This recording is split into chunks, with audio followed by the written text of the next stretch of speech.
old saying. It's a woman's prerogative to change her mind. Now, some might consider this quote to be sexist. First, it seems to assume that women are flighty and can't make up their minds in the first place. Second, it implies that most of the decisions women make are about pretty inconsequential things, like which of 2 new party dresses to buy, when in truth, many women are making much more consequential decisions, like which of 2 discounted meats from Ray's or Safeway will stretch farther to feed their family. But whether you're a woman or a man, our culture seems to value people who make decisions and then stand by them, which can haunt presidential candidates, for instance, as the whole country with access to the internet locates and reveals every opinion, every decision ever made through all the years of a person's life. Is it better to face up to a bad decision and later change your mind? Or does that suggest that you are weak-minded or make bad decisions generally and should be judged accordingly? Political decisions can be the toughest. In the first part of today's gospel, we hear the religious leaders confront Jesus the day after he's just chased the money changers out of the temple and healed people there. They demand to know by what authority Jesus is doing these things. Jesus answers them with a question, which was a typical response of a teacher, a Jewish rabbi. He says, "Did the baptism of John come from heaven, or was it of human origin?" And the leaders are caught. They really can't answer either way, because if they say they know what John was doing was from God, they leave themselves open to the question, why didn't you believe him then? But if they say that John was a human like any other man and not especially godly, the crowd could rise up against them in anger. So like other people who live their lives overwhelmed by political considerations, they figure out how to respond without really saying anything.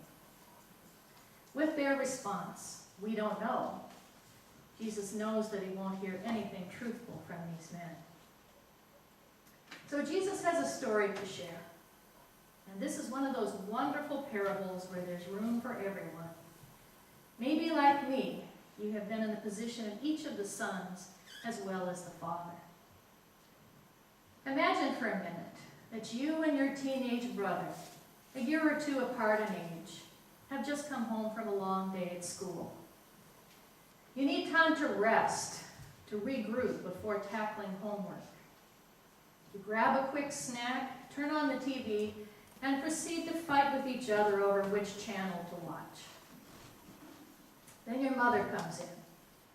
It seems she's under some stress. You watch her guardedly, hoping her problem won't become yours. Then she approaches you directly. She has an unforeseen problem at work that requires her immediate attention. She would like you to help her out. Pick up your little sister from school and take her to her piano lesson, waiting to bring her home afterward. All the pressures you are feeling suddenly become too much. "No," you say forcefully, "I have too much to do tonight, and before I get started, I need a few minutes rest." At this point, you glance at your brother, who has pointedly turned away from the conversation and is watching an overplayed commercial with too much interest to be real. Your mother sighs and turns toward your brother. He appears to pay attention as she reiterates her request. He looks at you out of the corner of his eye as he considers his answer. He looks at her briefly, then leans to the right, peering around her as he attempts to continue to see his favorite TV program. "Okay, Mom," he says, "give me 5 minutes." She thanks him and returns to the office. 5 minutes pass, then 10.